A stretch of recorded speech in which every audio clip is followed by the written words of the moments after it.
in Mago Reddit. Today's story is... My sister and her boyfriend tried to break into my lakefront house after demanding that I give it to them as a gift. Instant karma ruined 3 lives. When I was 16, my mother threw me out of the house. It wasn't because I was using substances or because I was stealing, nothing like that. It was simply because I had a boyfriend. I vividly remember the night she found out. She was completely furious, shouting at me about how I couldn't do this to the family, accusing me of being completely disrespectful. Trying to reason with her was impossible.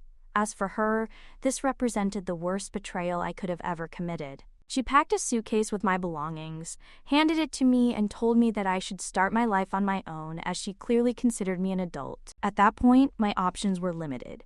I temporarily stayed on a friend's sofa while continuing to attend school and started working at a cafe until I got my own place. I worked double shifts, saved every penny I could, and eventually got a college degree. Those were years of constant struggle and sacrifice, but I managed to get ahead. By the time I was 28, I had a stable job and enough savings to buy something I had always dreamed of, a small vacation home by a lake. This house meant much more than just a property to me. It's not a mansion like the ones you see on TV, but rather something modest. But spending the weekends there, sitting on the porch with a cup of coffee, is enough. I only go there to find peace, and that's exactly what I get. I should mention that the way my younger sister Liana and I were raised was remarkably different. When she became pregnant during her 2nd year at university, my mother's reaction was completely opposite to the one she had with me for just having a boyfriend. Her response was, "Poor Liana made a mistake, but she's just a child." My mother welcomed her home with open arms and dropped everything to help her. Liana's boyfriend, Donnie, was not exactly what we would call a good catch if you are looking for someone responsible. He didn't work, he lacked ambition, and he was content to live off Liana and my mother. But my mother loved to brag about how they would get by and how the baby would make the family bigger and more loving. Loving is not exactly the word I would have chosen. Although I cut off contact with my mother, I still maintained some communication with my sister during this time, until recent events. The call came on a Sunday morning while I was enjoying my coffee at the lake house. I think the only thing missing from the house is not having a phone signal to avoid these kinds of calls. Liana and Danny were getting married and needed a place to live. The call was to ask me to give them a special wedding gift, my lake house, so they would have a place to live. He said they needed a boost and that my house would be perfect for raising the baby. According to my mother, who only knew about the house but not what it was really like, it would be perfect because the little one would grow up in contact with nature. They also argued that they wouldn't be able to rent a decent place on their own, as Danny was still looking for a job and my sister wasn't planning to work once the baby was born. In fact, she wasn't doing it now either. I made it clear to her that the house was not for sale, because I wasn't just going to give away a property like that, and that the most sensible thing would be for my mother to buy a house for my sister. But she replied that she didn't plan to pay for a house, but that it should be a gift entirely from me, although if I wanted, she could be included as part of the gift, as something together. I explained that I had worked hard to buy that house, and that it meant a lot to me. My mother didn't just want me to give away a house, she was wondering if I would be okay with her being part of the gift too. At least she was being courteous enough to let me decide that part. I told her that I would probably buy them a coffee maker or something similar as a wedding gift, but I definitely wouldn't buy them a house. I added that no one had ever given me a house when she threw me out when I was 16. Her response was that my situation had been different because I had brought it on myself. She said that our differences should not be passed on to Liana because it was not her fault that I had been an irresponsible teenager. But I never tried to blame Liana, it was always my mother's responsibility. And it doesn't matter that I was a teenager, I only had one boyfriend, while she, already an adult, got pregnant by someone who couldn't even pay rent. At the end of the call, my mother was shouting, saying that I hadn't learned any lessons in all this time. She hung up, but not before telling me that she hoped I would reconsider my position. I assured her that I wouldn't. The worst thing was starting to receive messages from Liana. By then, my mother had already influenced him, and she expected me to just hand over my house to him. Donnie also intervened, sending a long message about how he had always admired me and wanted to follow in my footsteps, but they needed this to get started. I replied that they were building the house from the roof down, as they should have got jobs first and then planned a baby, but it wouldn't be me who fixed this whole situation. I wouldn't take responsibility for their problems. My mother also sent a rather long message, which must have taken a long time to write, as it was perfectly written. She said that if she had a holiday home, she would hand it over without hesitation, but unfortunately, she had not had the same kind of upbringing as me, nor had she achieved as much success. So my mother not only justified throwing me out of the house when I was 16, but also took credit for everything I had achieved. I didn't respond, because she knows perfectly well that nothing I have achieved in my life is thanks to her, but in spite of her. Because if she really believed what she says, she should turn my house by the lake into a mental sanatorium and lock herself up there. Now I know that someone will be left without their coffee machine, because my house is out of the question, and any other kind of wedding gift too. Update 1. I thought the calls and messages were annoying, but they were nothing compared to what happened next. They decided to escalate the situation, and they succeeded, although I'm not sure it was a good strategy for them. I had finished a long day at work. I was looking forward to going to the lake house for the weekend and relaxing, as all this drama with Mom and Liana had left me exhausted when I received a notification on my phone. It was an alert from my home security app, warning me that there had been movement on the property. I opened the live stream and there were the people who shouldn't be there. Liana and Danny were on my porch, tampering with the door. My goodness, Danny was holding a crowbar, trying to force the lock, while Liana was behind him, looking nervously around. I had no choice but to call the local police, even though they were my sister and brother-in-law. I explained the situation and asked them to send someone immediately. The operator assured me that the officers were already on their way, but those few minutes seemed eternal as I watched them through the camera. I don't have any valuables there, but I'm one of those people who don't like their belongings to be touched.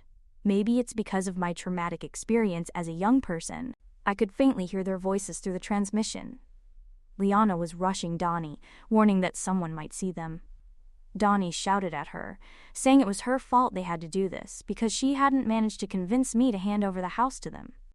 When the officers arrived, Liana and Donnie panicked. They tried to run away, but it was too late. The officers arrested them and questioned them right there on the porch. I could hear Liana sobbing, telling the officers that it had all been a misunderstanding and that she thought she had permission to be there. I provided access to the security footage, which clearly showed Donnie trying to break in. He was eventually arrested for attempted burglary and Liana as an accomplice. The next day, Mom called me in a rage. She said she had completely overreacted by involving the police, that she hadn't considered the consequences because they couldn't go to prison, they were practically children. I replied that children should not have children or try to break into other people's houses. And if they were children to her, all those actions deserved Mom's special punishment, like the one she applied to me. I told her it wasn't right for her to make excuses for her daughter, that she should teach her a lesson and in a few years see how she bought her own house by the lake. She replied that she was my mother, and as such she ordered me to withdraw the complaint and help my pregnant sister, my future nephew, and my brother-in-law to get out of that situation, or else. I asked her, or else what? But the conversation ended again with my mother hanging up. I had already got used to it. Update 2. Here are the consequences of the attempted break-in. Liana stopped calling and texting, which is positive, but Mom stepped up her efforts. She started calling me daily, leaving voicemails asking me to fix this whole thing. At one point, she even showed up at my apartment unannounced. When I opened the door, she started begging and demanding both simultaneously. She said Liana was devastated after being released on bail, Danny was humiliated, and I was the only one who could fix things. She begged me to drop the charges against Danny and Liana and give them the house. I replied that these feelings are common when you are a person who has committed a crime. I told her that I would not withdraw anything, and that the house would remain mine until I decided to sell it, but that the key word here was sell it, not give it away, and certainly not to my family. It was then that he produced his supposed trump card. He said that if I didn't do this for Liana, I would regret it for the rest of my life. He claimed that family was all we had, and that one day I would be sitting in my damn lake house regretting having lost my family. I told her that the only thing I would regret when I was on my porch would be not having also cut off contact with my sister, because this was causing me a lot of headaches. I asked her if she had ever regretted throwing me out of the house when I was 16, because it certainly didn't seem like it. She started to stutter. I explained to Mom that family relationships should be reciprocal, and that I wasn't going to sacrifice myself for people who had never been there for me. She looked at me as if I had slapped her. Without saying another word, she turned and left, much like the way she ended our calls. That same night, I received a message from Liana. It was brief and to the point. "You have ruined my life." I had no intention of responding. I knew it was not worth it, but finally I gave in to temptation and replied, "You are ruining the child's life. Consider giving him up for adoption." At least my last weekend at the lake house has helped me deal with all this drama. I not only refuse to give her as a gift to my sister because it is absurd, but also because she is a source of therapeutic healing for me. I could never part with her. Update 3. My mom and Liana seem like real illusionists because they always have a card up their sleeves, something I never anticipated. I thought the fiasco of the attempted break-in and Mom's dramatic visit had been the climax of this disaster, but I was wrong. It all started with a series of posts on social media. Liana played the part of victim perfectly in this whole situation. She wrote about how I was hoarding a vacation home while there are homeless people, like her, a mother about to give birth. She conveniently omitted the part about the attempted break-in, her arrest, and how Mom had bailed her out of jail. Also the part where I had worked hard for this house, while she simply expected everything to be given to her. The post included a photo of her, teary-eyed, standing in front of a small apartment. The comments were varied. Some people, mainly mutual acquaintances, criticized her for demanding property without working.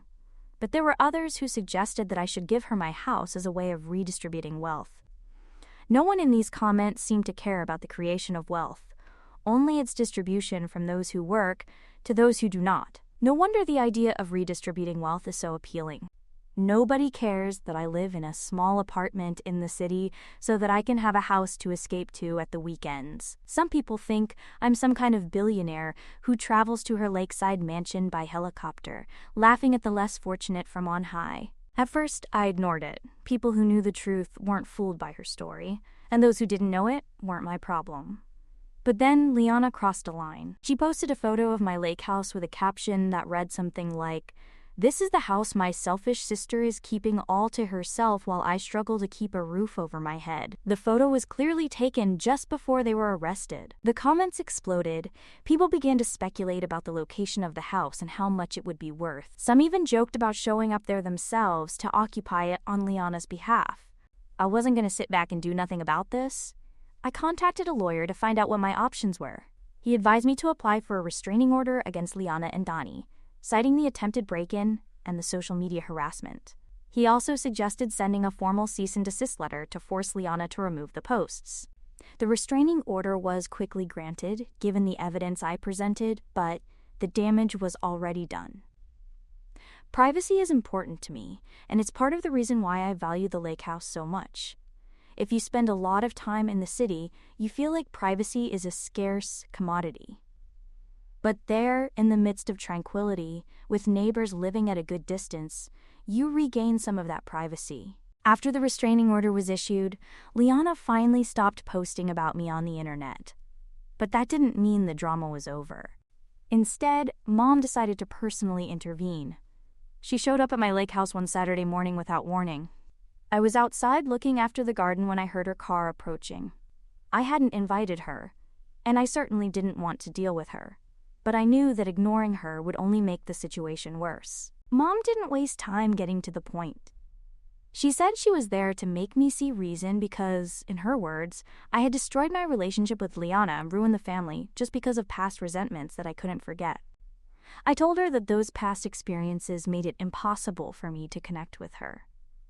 Mom dismissed it as if it didn't matter. She said Liana was just desperate and didn't know what else to do. She added that I should understand because, after all, I had also been young and reckless at one time.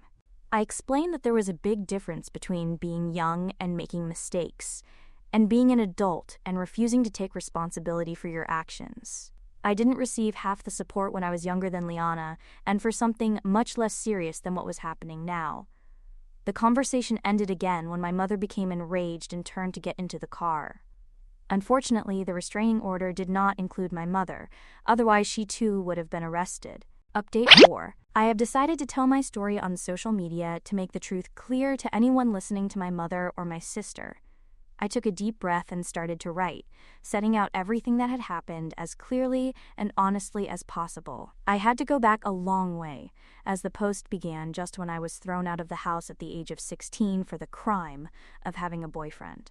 And the story continued with all the sacrifices I had to make until I reached the point of being able to buy a house by the lake. Years and years of working even at weekends to achieve something like that. Then I focused on Liana. I explained how neither she nor her fiancé are willing to sacrifice themselves to work and expect everything to be handed to them without effort. And I wasn't going to hide anything that had happened recently, including her attempt to break into my vacation home. To make it perfectly clear, I added that the lake house was mine and mine alone, bought with my money.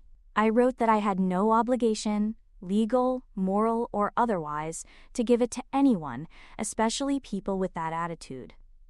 I reread the post 3 times before pressing the publish button. It was direct but not cruel, objective but not devoid of emotion. I wasn't looking to generate pity, I just wanted to set the record straight. Many people, both known and unknown, commented that my family behaved like a group of manipulators. Of course, not everyone supported me. There were still the unconditional defenders of my sister and my mother. The difference is that now they didn't do it publicly, but through private messages. I warned them that if they didn't shut up, I would publish the messages they had sent me. With that, they were left without arguments.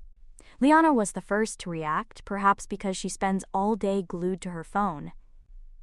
The only time I didn't see her with her phone in her hand must have been the day she tried to break into my house. And yes, she was furious, which I had already anticipated. Her concern was the future. I asked her, what future? At least my mom just wanted me to take down the post. I told her that the post only existed because they had been provoking me. If they hadn't done any of the things they did, no one would have found out about their questionable actions. I also warned her that if they attacked me again, my response would be even stronger. Later that night, I received a call from a mutual friend who had seen the post. She told me that Liana and Danny were in a panic, with Danny threatening to sue me for defamation. It was really absurd. Everything I had written was true, and I had the screenshots to prove it, but I wondered what money she was going to sue me with. They should save that money to solve their legal problem for breaking and entering. They would surely need it. Update 5. The other night, Liana called me very late, crying. And they weren't fake tears, she was really upset. Donnie had left her. He had packed his bags and left, blaming her for everything. He said he had told her she was toxic and that he couldn't stand her anymore. Well, it seems Donnie doesn't have a mirror at home. My sister was scared and lonely, and didn't think she could raise a child on her own. And now she was calling her sister for help, after everything she had done to that same sister. I'd like to say this is unique, but I constantly find people in my life with a sense of privilege who treat you horribly and then ask for your help. I told her that she had no one to blame but herself. She had decided to bring a baby into the world without any plan, without thinking about the consequences, and with a man who was clearly incapable of assuming basic responsibilities. It wasn't as if once they were married he would magically transform into a reliable and hardworking person. I reminded her that she had spent weeks attacking me, and now she had no right to ask me for help of any kind. I told her I would give her some advice, and that was to start looking for a job and to sue Donnie for alimony, advice she didn't even deserve. And do you know what she replied to all this? She called me a bad person and accused me of being insensitive. She said she didn't understand how difficult her life was and how much pressure she was under. I told her that I knew perfectly well how difficult life could be because I had experienced it firsthand. That when I was 16, I had nothing, and I was thrown out of the house so she could do exactly the same as me, starting from a much more favorable situation than mine. I told her, "You can choose to grow up, Or you can choose to continue behaving like a spoiled person, but I now choose to enforce the restraining order because it also includes telephone contact, and it is not the first time you have broken it, and that's what I did. I'm sorry she was going through a bad time because her fiancé left her, but she's had too many chances. Update 6. As I promised my sister, I was going to enforce the restraining order this time, and so I did. I know this will have more consequences for her, because in addition to trying to break into my house, she continues to do everything she shouldn't. But I have been very tolerant with her, too tolerant, and it is time for her to face some consequences, even though she is pregnant. My mother did not like this, because it led to a new arrest, and she had to pay a fine to free her. In addition, new pages have now been added to the file of the pending trial for trying to enter my house. Money that, by the way, is coming out of my mother's pocket. I'm not sure if I enjoy doing this to my sister, even if she deserves it. But that last part, making my mother suffer financially, does give me a certain satisfaction. At least things are calming down, as they must have noticed that I'm not going to give in to them.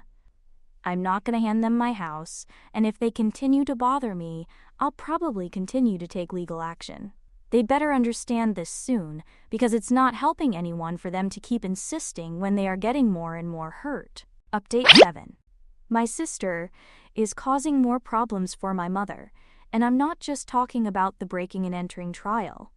I must say that in recent months, my sister's lawyer has tried to negotiate with us to reach an agreement. She offered to pay $2,000 for some damage to the door if we agreed to drop the lawsuit. Some people will call me mean, spiteful, or anything else for not accepting that $2,000.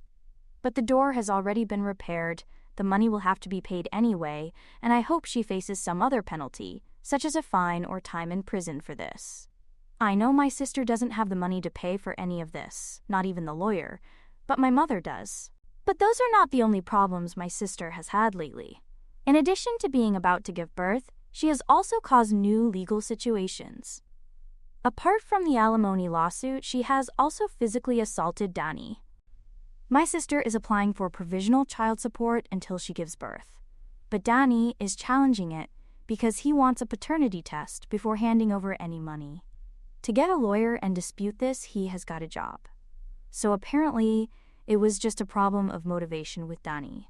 The incident occurred when my sister tried to reason with him to give her money now that he had a job, but he refused. And I don't know what Danny's current living situation is like, but there was a wooden board that my sister, who was 7 months pregnant at the time, took to hit him on the head with. A new arrest, a new court case, and more expenses.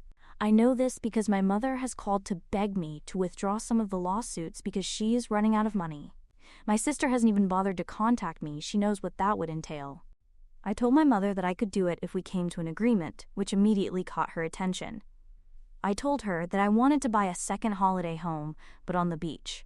Obviously in jest, although I didn't make that clear. She asked me how I thought she could afford something like that, to which I replied that she could mortgage her house. But she confessed to me that she had already done so to cover my sister's legal expenses.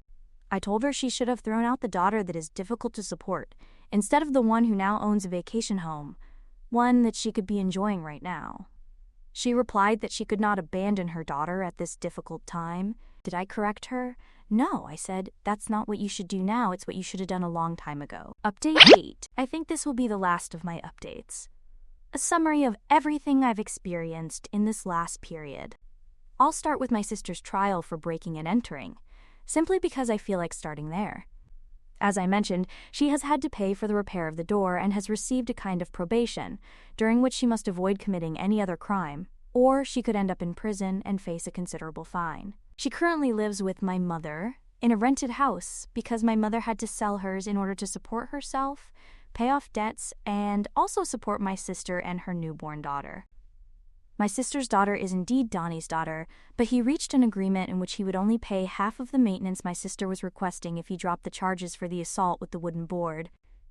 And as far as I know, Donnie is not exactly a present father, which comes as no surprise to anyone. I can't believe how absurd the situation of my sister and my mother is, because if they hadn't felt entitled to my house, today my sister would be married and my mother would still have her home. Instead, they have made their lives miserable by creating completely unnecessary problems. It was satisfying to put them in their place,